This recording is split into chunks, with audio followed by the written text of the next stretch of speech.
All right, it has been a little bit. I figure I'd do a video update while I eat my meal. Actually, let me make sure. All right, hold on a second. I'm just gonna throw a whole bunch of shit around my house really quick.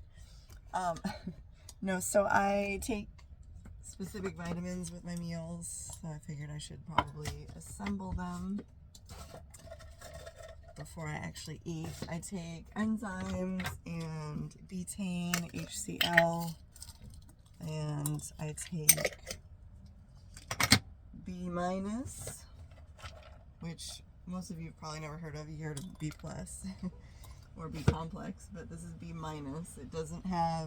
It does not have B12, and it does not have folate in it because I do not handle those well in supplement form. And oh my goodness, I'm a carnivore and I take supplements, heaven forbid. So yes, I take supplements, certain specific ones. This is relatively new. I haven't always. It really is mostly since I have had mercury poisoning, like acute mercury poisoning.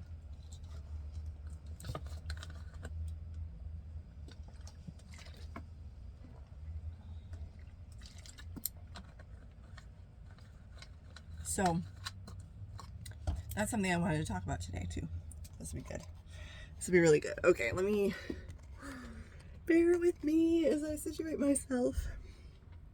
I don't plan this shit out. I'm sorry. If you came here for somebody who has a professionally edited video, you're going to be extraordinarily disappointed in me.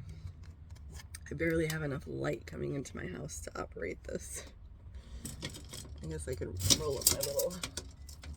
I really need to do like a whole house cleanup. Is what I need to do. And I was gonna do that today. I was gonna do a major spring clean because I have a whole bunch of tattoo supplies, which I'll get into, that I want to organize in a place that's really handy so I can access them quickly like my art supplies are, and I don't have to go digging through a whole bunch of shit every time I want to do something with them. So I feel like I'm going to want a plate. I have beef liver, bone marrow, ground beef, and I have caviar. This is my favorite caviar, even though I really debated getting it because it's not the greatest for me. They do put dye in it, and I don't believe that that's a good thing. Food dyes are all cancerous, okay? So I'm just gonna put that out there, that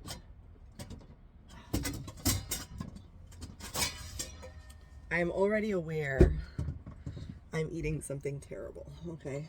But I feel like the trade-off is worth it because I don't want to load my stuff up with salt. I'm used to eating this stuff with salt. I have not, okay. Usually you see me, I'm all over the map. Yes, I am. Normally you see me eating a lot of ground beef raw. So let me start there as an update in that I almost never eat any beef right now.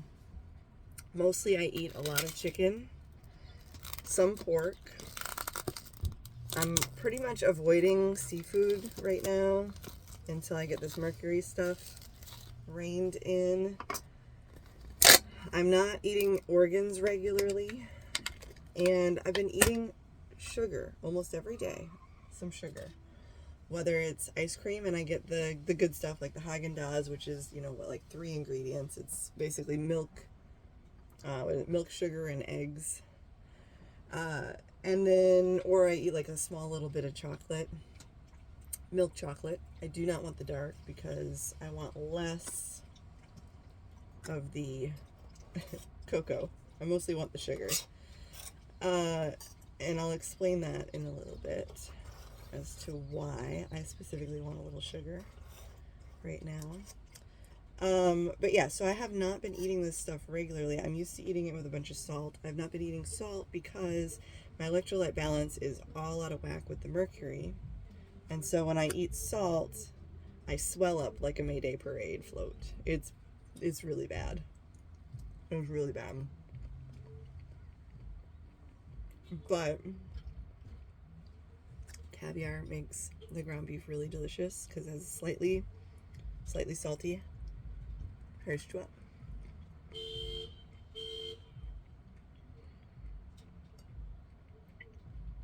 So the reason I'm eating these today is because my lips the last couple days started getting really chapped, which is unusual for me. And whenever I have lip stuff like chapped lips, it is always something to do with B vitamins. Even though I'm taking a B vitamin supplement, that's not ideal. Supplements are not ideal. They're not perfect. So I figured I should probably eat a little bit of beef liver, not too much, to help maybe any kind of deficiency that I have in that regard. Because I know that chicken and pork is not as nutritionally rich as any kind of beef products.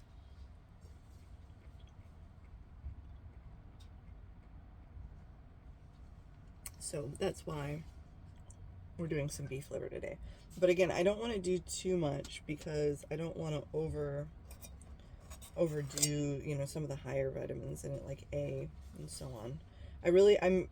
I'm being extraordinarily cautious about any kind of stress that I put on my liver if I can avoid it.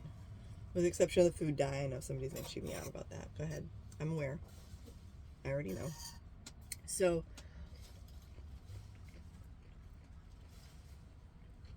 hopefully you should notice that I look and sound much better in this video than in some of the previous videos, recent previous videos.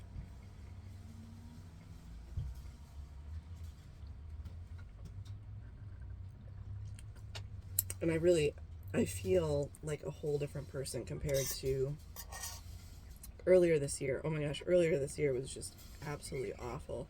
My hair was falling out. My gums were bleeding. My teeth and gums were bleeding really bad and sore and achy, and I could taste metal coming out of my mouth.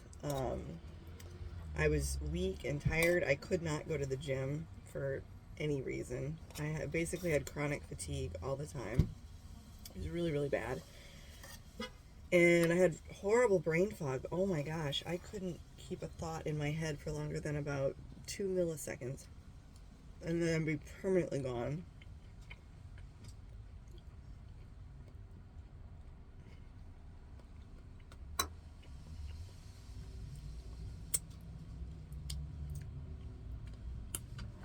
So all of those things were really bad.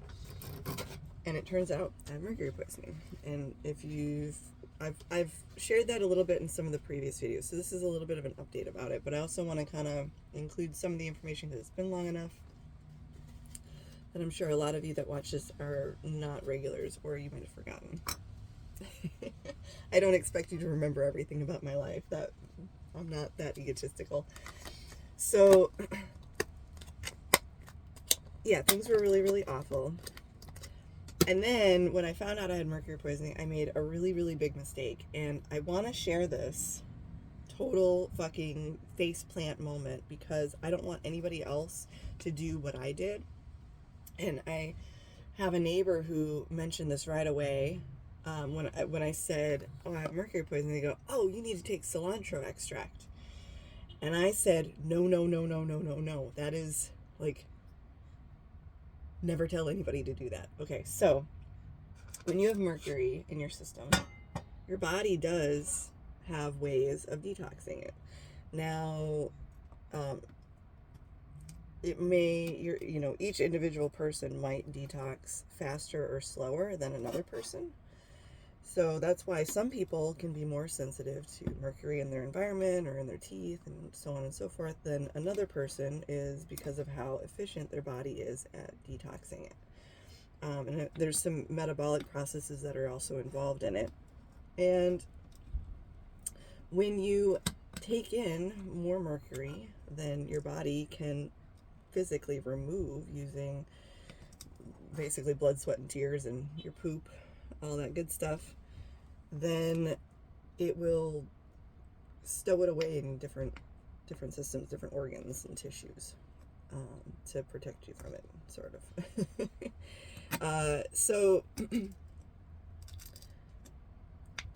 So yeah, and then once it's been stowed away in your system, it's not being excreted. This is like the really tricky thing. So if you think that you have had long-term mercury poisoning, it's probably not going to show up on a test because your body isn't excreting it anymore. It's stored it in your tissues. So it's not going to show up on like a urine test or a blood test or anything like that, because it's not just floating around in your excretory systems any longer. Now, if you have acute mercury poisoning like I have recently, and I think I have both, I think I have chronic and acute, then of course it'll show up on tests, which is awesome. But that's why it can be really tricky, is there's probably far more people out there who have mercury poisoning, but it's been long-term chronic and it's stowed away in their systems. And that can be really dangerous, because if you're like eating a bunch of plants that trigger your body to kind of dump the stored mercury out of the tissues and back into your detox pathways, but your body isn't able to detox them at the rate, then it's going to metabolize them again, but you risk pushing it up into your brain, because each time it's metabolized, it becomes more toxic. So when you take something like cilantro, you really have no idea at what pace it's going to trigger your body to release stored mercury, and generally it's going to release it too quickly. And so that's the problem with it, is that you risk becoming sicker if you are dealing with mercury poisoning by eating these substances. So you want to avoid natural chelators like that. And also, people always talk about, oh, take binders like zeolite and charcoal and stuff like that. Okay, the issue with binders is that how do you know that they haven't already bound heavy metals to them before you put them in your body? Yeah, that one kind of blew my mind when I like clued into that one. I was like, oh, that makes way too much sense. God damn it. So yeah, and I'm getting a phone call. Let me dismiss that. Okay, so there is the protocol I'm going to be doing. I haven't started it yet because I still have my amalgams. I get those out in July, and then I can start chelating after that. And the protocol I'm doing is based on Andy Cutler. It's a doctor. He put together a whole protocol on safely chelating from mercury. It's very specific guidelines about what you eat, what you do not eat, supplements that you need to support your liver. You do not want to be taking anything that is like a liver detox type of ingredient for any reason, because it puts more stress on your liver when you actually need to just support its ability to do its own job, things like that. So I'll include some links in the description about some of this stuff for anybody who's interested. The testing can be tricky because, like I said, if you're thinking that you've had chronic, then it's not going to show up on a blood test or hair test or whatever, unless it's like fairly recent. But as long as you don't have amalgam fillings, you can just do the chelation protocol and just assume that you have it and go from there. There's also some mineral testing that you can do, because mercury impacts how your body stores and uses minerals and other nutrients. So it kind of works it all up, like my electrolytes, for example.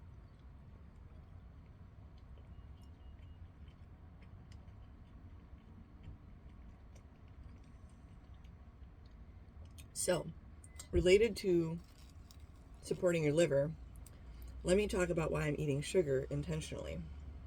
So, I was finally feeling a little bit like I could go back to the gym, just do like the bare minimum, but I was so ungodly sore and tired. I mean, the amount of pain that I was in after doing pretty much nothing was ridiculous. There was no direct correlation for how much pain I was in. And I couldn't figure out why I was hurting so bad. You know, I was making sure I was hydrated, I was eating enough, and so on and so forth. But what I also found was that I would at night, I would get up and go to the bathroom, and I was urinating like 3 to 4 liters every night through the night. I mean, that's ridiculous. That's not healthy. That's not normal. I don't care what level of low carb, no carb that you're doing. That just isn't normal. So I knew that there was something really, really off. Come here. You're gonna just sit there and cry? Come. Good girl. I knew that there was something really, really off that was affecting my whole system, and that was likely causing, a lot of the body aches that I was having, because even just like getting up in the morning and going for our normal walk after I drank a bunch of fluids, my legs would cramp up so bad just trying to go for a casual stroll that I couldn't bend my knees. It was really, really bad. It was really awful. And no amount of massage or stretching or anything would relieve it. I just kind of had to ride it out. And I was taking a lot of magnesium. I was rubbing magnesium all over my body, the magnesium oil, and was not able to get any relief with it. So I just had this thought of, when you're doing no or low carb, your muscles do need a certain amount of glucose. And normally the liver is going to produce that from the protein you're eating. And that's called gluconeogenesis. And it's really normal. It's like not usually a big thing, but I started debating, well, maybe my liver is just so taxed from dealing with the mercury poisoning that it's struggling to do that, and that's why I'm having a hard time. My brain won't function, my body won't function, my muscles won't work, or they're in extraordinary pain all the time. And come here. Oh, what?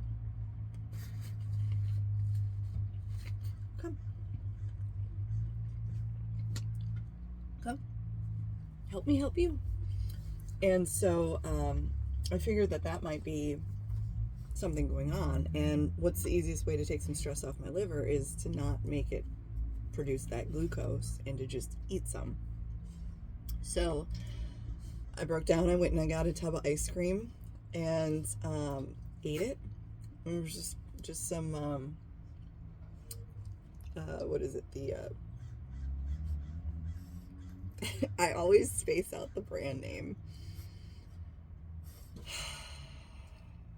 Haagen-Dazs. There we go. So I just got a little pint of Haagen-Dazs and ate it, and within a few minutes, I felt amazing. Go. I felt so good. I felt better than I had all year. No. Go. I felt better than I had all year. My brain wasn't 100%, but I finally was able to kind of hold on to a thought for a little bit longer than usual. And the muscle aches went away and the cramping went away. And so I felt really bad. I felt like, oh my God, this is like so wrong. Sugar's so bad for you and all this stuff. But I felt so good. And I skipped it for a couple of days, and right away I just started feeling like junk again. So I thought, I'm going to try it. I'm just going to do it for like a week. I'm just going to eat a little bit of sugar every day. Whether it was, I tolerate ice cream pretty well. And usually I don't eat much chocolate, but I did start eating like just a little bit of milk chocolate. So I don't have too much of the cocoa solid, but just an easy palatable way, because I can get chocolate without, I can get like stone ground chocolate that doesn't have a bunch of junky fillers in it. So I did that, and oh my gosh, I felt amazing. It was like the best cure in the world. I just started going around telling people, yeah, I can't believe how good I feel. I've been eating ice cream every day, and it's like a miracle drug. So I don't eat a lot. I'm only taking in around like 70 grams of sugar a day with this. It's basically enough to keep me out of ketosis, and the urinating excessively at night, that went away. I'm not having issues balancing my electrolytes or anything like that. So that's mostly what I've been doing. And yeah, I know that I'll have some people come for me in the comments, and that's fine. But like, when you can't function in any capacity in life, then let's talk. Okay, let's talk about ideal belief systems then. But until that time, you can kind of just shove it.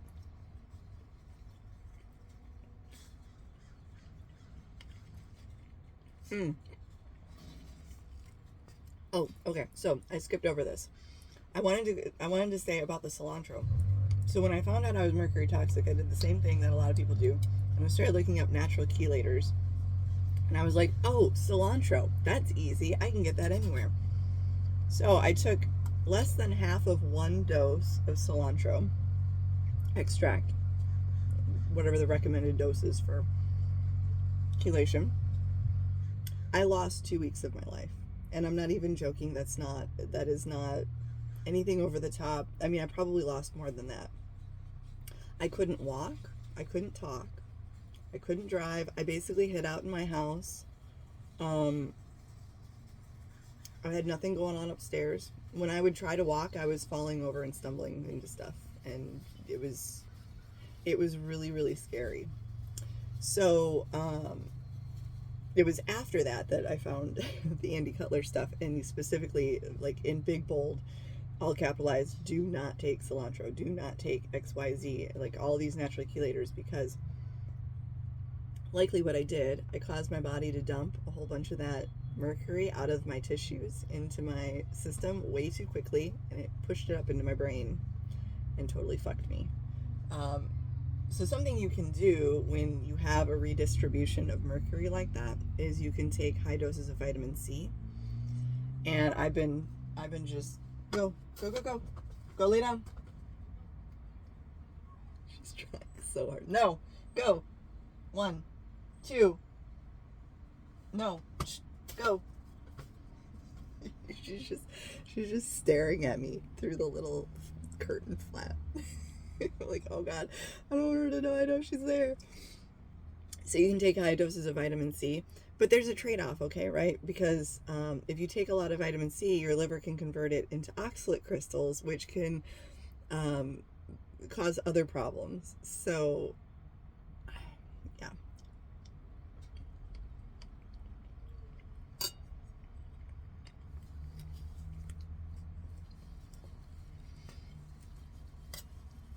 So basically, you want to avoid redistribution at all costs. Just saying. So the Andy Cutler Protocol, the way that they do it is you do super, super low doses of specific drugs that help your body release it first from your tissues, and then eventually you take ALA, which is alpha lipoic acid.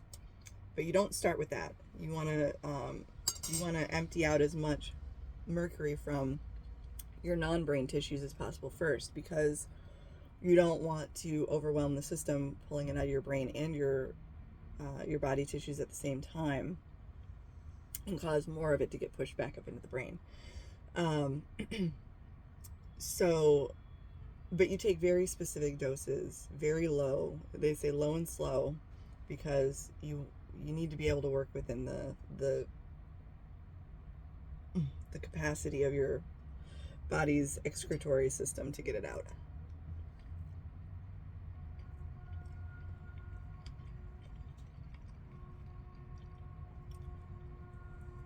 Oh, I'm so excited to get my fillings replaced. So something interesting I learned in this whole process, supposedly mercury fillings are not considered permanent. You're supposed to replace them every 10 years. Nobody ever told me that. No dentist has ever told me anything of that nature, or my parents, or anybody that I've talked to about this. even I just chatted with somebody who's like, oh yeah, I think that was like a sibling and a parent were dentists, and then like they had a whole family of dentists, and they never knew that. They have a whole mouth of mercury too, and I was like, yeah.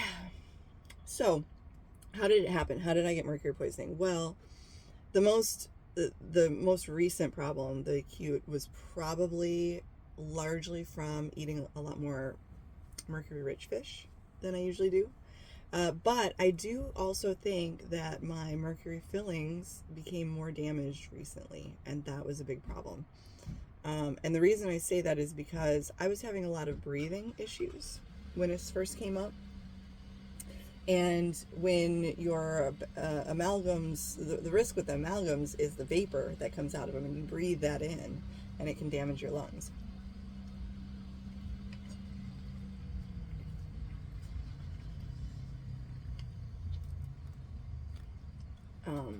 And then also the fact that I would just be sitting around sometimes, and all of a sudden just tasting metal really, really bad. Oh, I wouldn't wish that on anybody. Oh, it's so disgusting. So, but besides that, I have 12 fillings. It's a lot that I have to have replaced.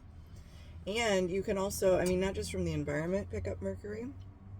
Methyl mercury, which is considered to be one of the more dangerous forms of it, because there's different forms of mercury, is most prevalent in ocean water. I spent a lot of time this summer swimming in the ocean, swallowing a lot of that water too. And then you can also get it in the womb from your mom if she's got mercury fillings or any kind of mercury toxicity. You can pick it up that way. And I love my mom dearly. This is not a dig at her at all, because like we didn't know. Her whole mouth is basically mercury at this point from all the dental work that she's had over the years, and like dentists won't even touch her anymore. She has a filling that's cracked, and a dentist won't fix it for her. They just leave it and they go, no, I don't want to work on that. Sorry. So she's got tons of mercury problems.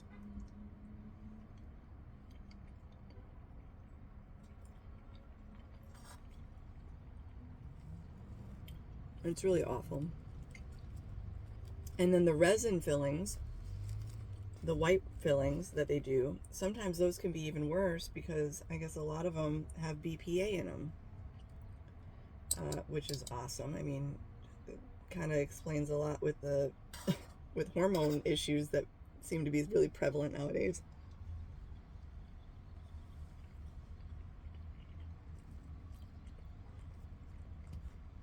And aluminum. I guess aluminum is really common in them too, which is wild. We go from one poison to another. So if you are like doing, because when I started carnivore, I felt really good, better than I ever had, but it didn't fix all the underlying issues. And I'm really curious to see if those are actually from chronic mercury poisoning. I'll keep you guys updated on that front.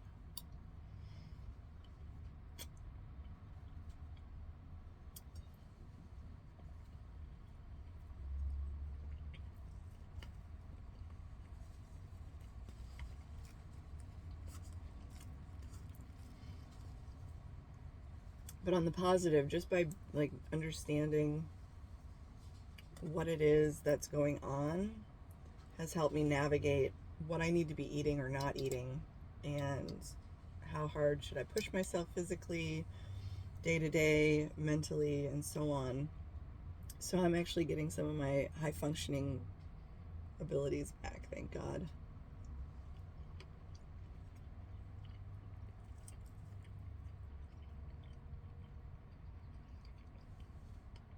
But I do have to make sure that I get enough sleep. My sleep schedule is all borked.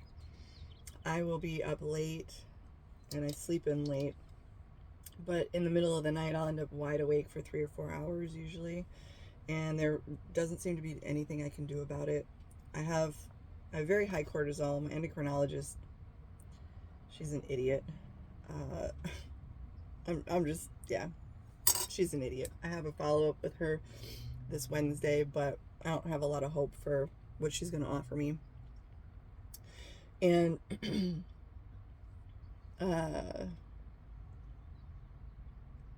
yeah, working on a clean sleep routine isn't really cutting it. It's not changing how things work out with my sleep. So sorry, I'm burping. Little baby burps. So there's not really much I can do. I'm just coping with with the cards I'm dealt right now, and that's okay.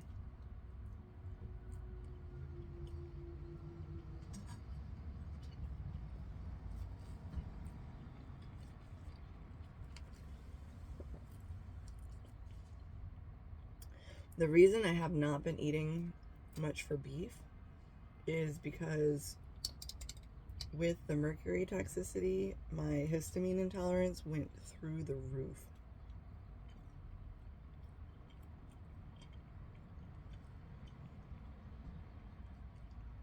So I'm definitely going to pay for this meal tomorrow. My eyes will be swollen. It is what it is. Tomorrow's Sunday. I'll deal with it then.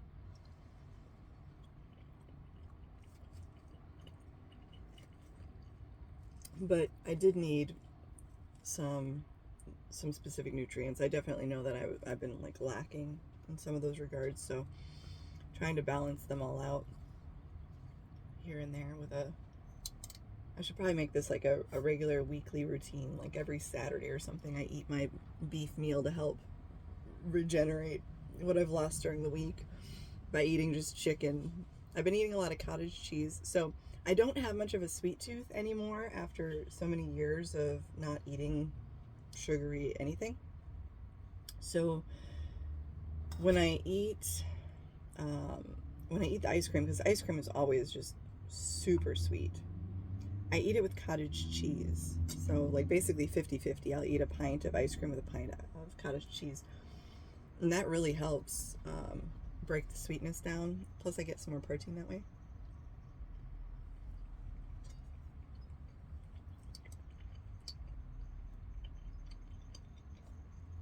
Seems to work out pretty well. I don't have a good trick for the chocolate. That's just sweet in general. And sometimes I eat strawberries. They don't seem to bother me too much.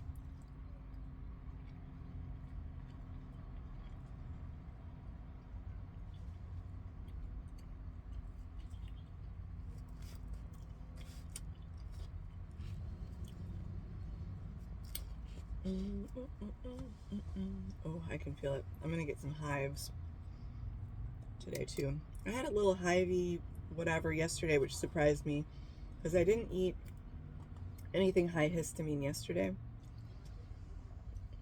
and I'm still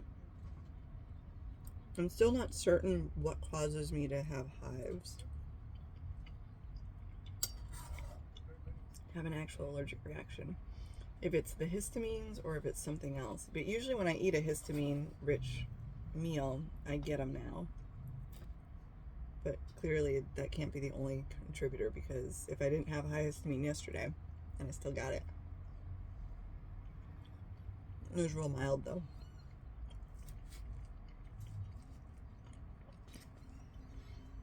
Really, really mild. It was actually kind of a strange one too, because it affected my eyes more than anything. My eyes felt really burning, itchy, the skin around them. And usually it starts with my ears and runs down my neck and then down my arms and my chest and stuff. So I can kind of feel some tingling right now, but it's not hot yet.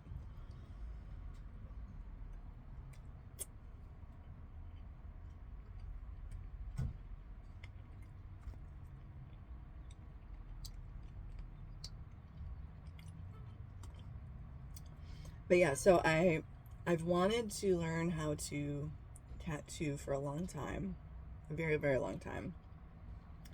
And this tattoo artist that I really respect totally shit all over my idea.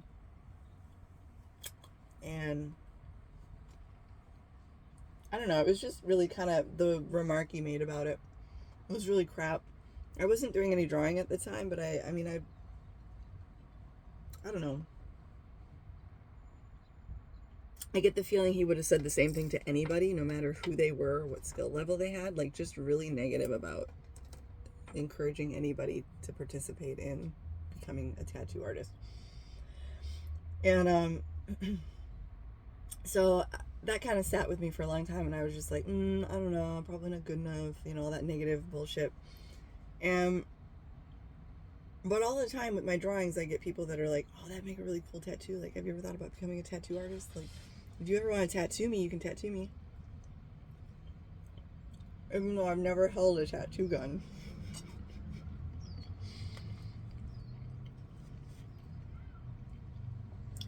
And yeah, I'm going to call it a gun.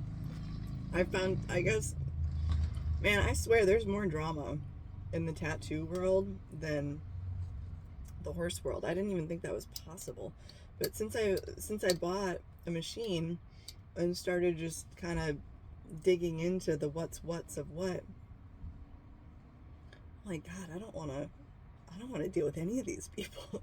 I don't think the whole industry is like that. But man, ugh. There's a reason I stopped working with horses, and it was the horse people. But so, anyways, at some point I just finally said, you know, fuck it, this is stupid. Like, whether I actually end up tattooing people or I just get it and I practice tattooing silicone sheets or myself or like whatever the fuck, doesn't even matter. I just want to do it to figure it out. So I want to figure out like all the nuances. It's not even about, oh yeah, I'm a tattoo artist and this is what I do and like look at my work and like braggadocio or anything. I just want to figure out, this is how you hold it, and this is the speed that you go, and this is the depth that you use the needle, and these are the types of needles you use, and like I want to figure out the art form of it or the application of it.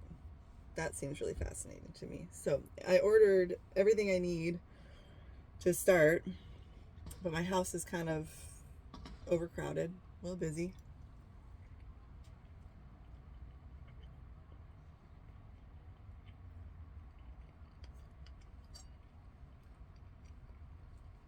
It's been a long winter, let's put it that way. So I need to do some spring cleaning and move some stuff around and reorganize so I have a nice space for everything to easily access. But the weather isn't really working with me today. It ended up being drizzly and rainy.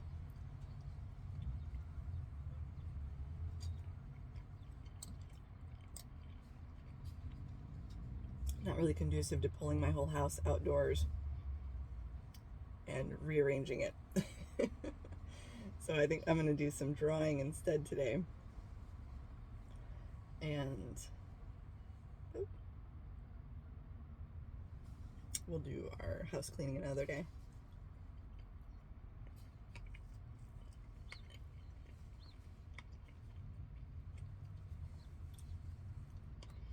Man, I know you guys have seen me put down large quantities of food in the past. I just do not have it in me lately. Most days I'm not hungry at all. If anything, I'm just nauseous.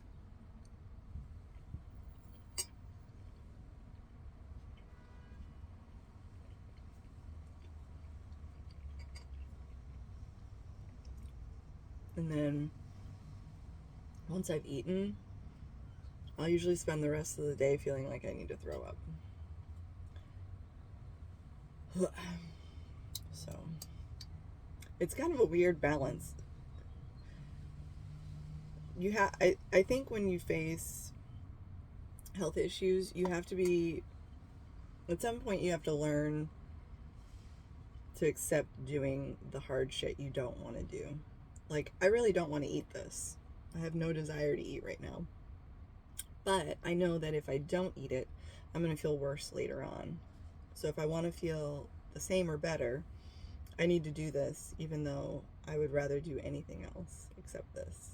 And I know I'm going to kind of feel like shit, like nausea and that sort of thing. But that is better than feeling super brain fog, body aches, muscle cramping.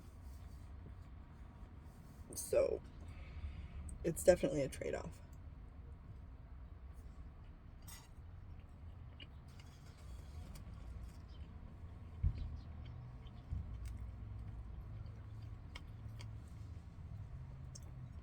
And I wouldn't say that most people with chronic health issues ever get to that point.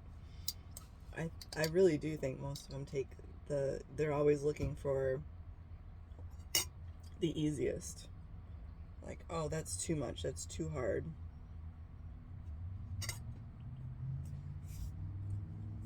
I don't know. Like, I'm sure that there are things that I could take. I could take drugs to resolve my nausea.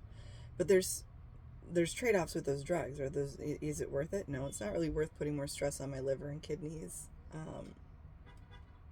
Just so I don't feel nauseous. In my opinion, I can tolerate the fact that sometimes when I'm at the gym, I feel so nauseous I have to go and throw up, and then go back and finish my workout. It's like, well, I guess that just happens. Figure it out.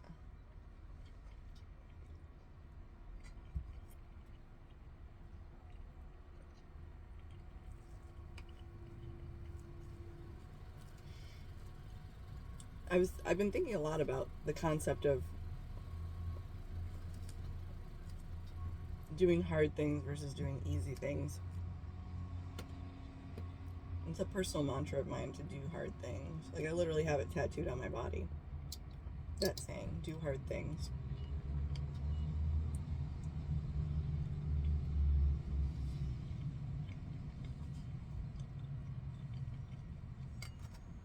And I've been thinking a lot about it recently because it kind of came up in relation to honesty and lying. And it's always easier to lie, even though it takes more work. Like, it takes a lot of mental work to put the lie together, keep track of it, pull it out later.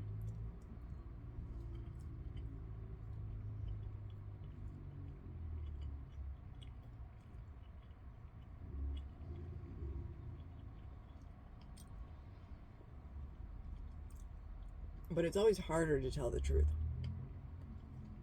I mean, when you get to there's like rare individuals where that's not the case, but for the average individual, they'll say, "Oh, I'm honest," and then, but when you really get down to it, "Oh, I don't lie, I'm 100%," whatever. When you really get down to it, they don't they discount certain things. Like, they have themselves so convinced, and I've done this too. Literally, the only reason I don't, like, I have a physical reaction if I try to lie now. I will physically start shaking violently, like, just start melting down physically. There's a very specific reason for that I won't go into right now, but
so I've eaten less than half of what I got. I'm not gonna be able to finish it.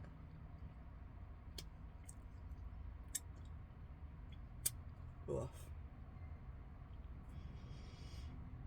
Ugh.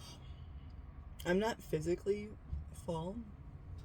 Like, I could fit more into my stomach, but my body's just going, no fucking way. You put another bite in us, we're gonna spit it out.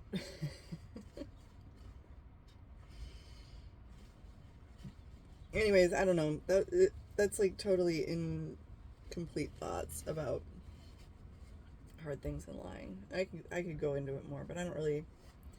There's like certain things about it I don't really want to share right now. So certain things about my life that are the reason I think the way I think with such certainty that I don't really necessarily want to share with everybody. I had written an article on my site. Oh God, it was probably 2 years ago, something like that, about why I was doing van life. And I generally am just very honest and blunt about, like, I don't dance around to make things like comfortable for other people to take in. Just like, hey, look, this is, whatever. Fucking take it or don't. But I have come to realize recently, I actually forgot that I'd even written it or even what I wrote in it. And then every once in a while somebody would message me, or I'd run into somebody in person and they'd bring it up, and they were so uncomfortable about it. It was really strange. Like, the whole, I'd shared about something that had gone on in my life, and it was like they assumed responsibility for it, I guess might be a way to put it. It was just really, really strange. And I realized I don't think the average person can take from my experience what I intend because of their own bias about it.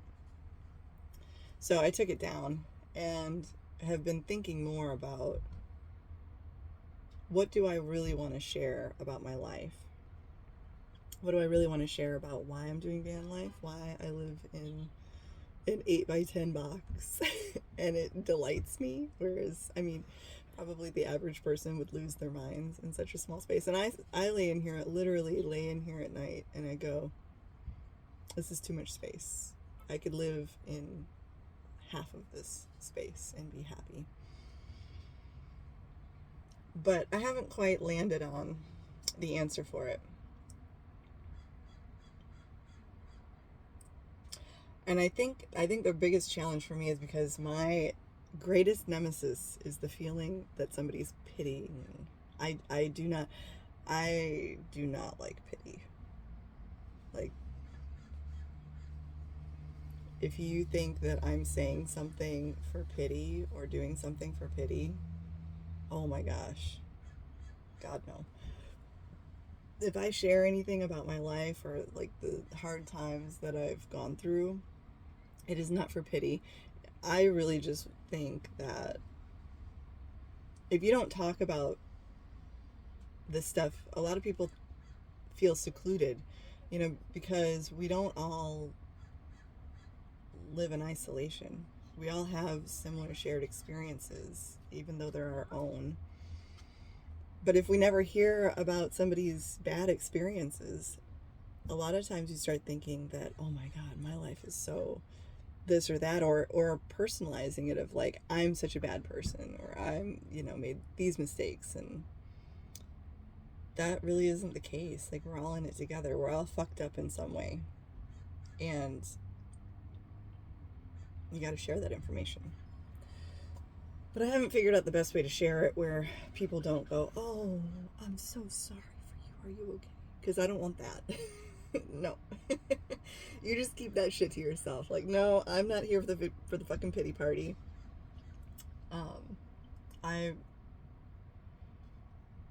I'm grateful for everything I've suffered through. And I genuinely mean that. It's not just some thing you throw out of like, oh yeah, be grateful for all the people that shit on you and, whatever. If I hadn't lived through the things that I've lived through, I would be a really awful person. I mean that 100%. I would be a really, really awful human being. I would be the worst of worst Karens on top of Karens on top of Karens on top of, just Yeah. Yeah. Yeah. Anyways, okay, I'm just kind of rambling at this point. I need to get this food away from my line of sight at this point. But yeah, this is what I've got left, is actually quite a lot of food. Dora's gonna get some, and then I think we're just gonna curl up and do some drawing. Oh, God, my ears are getting hot.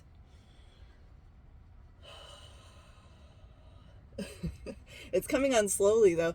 The last couple times it happened, it came on really fast and it just went whoosh, and I was bright beet red. You could see it, and I would get the little like chicken skin all over. It was magical. Anyways, okay, I'm gonna let you guys go clean up my house. Well, clean up my food and stop rambling. Ciao.